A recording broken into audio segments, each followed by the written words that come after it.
শিক্ষা প্রতিষ্ঠানগুলোতে অস্ত্র, রক্ত আর লাশের মিছিল দেশবাসী আর দেখতে চায় না বলে মন্তব্য করেন বাংলাদেশ জামায়াতে ইসলামীর আমির শফিকুর রহমান।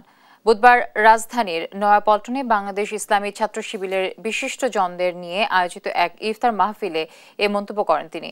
এ সময় তিনি বলেন, ২৪-এর গণ অভ্যুত্থানের প্রত্যাশা এখনো পূরণ হয়নি।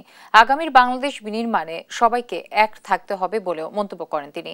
এ সময় পুলিশের উপর প্রকাশ্যে হামলার প্রতিবাদ জানিয়ে শিবির সভাপতি বলেন, যাদের কারণে ফ্যাসিস্ট মাথাচাড়া দিয়ে উঠছে, সেই শাহবাগীরা আবারও জেগে উঠেছে, তাদের যে কোনো ষড়যন্ত্র রুখে দিতে হবে। আমরা লক্ষ্য করেছি শিক্ষা প্রতিষ্ঠানে অস্ত্র, রক্ত এবং লাশের মিছিল।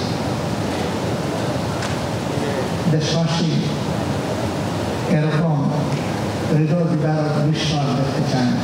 দেশের আইন শৃঙ্খলা পরিস্থিতি এখনো স্বাভাবিক নয়। শিক্ষাঙ্গনগুলো এখনো গণতান্ত্রিক ধারায় ফিরে আসেনি। এসব চ্যালেঞ্জ মোকাবেলা করার জন্য আমাদের সবাইকে ঐক্যবদ্ধভাবে ভূমিকা রাখার কোনো বিকল্প নেই।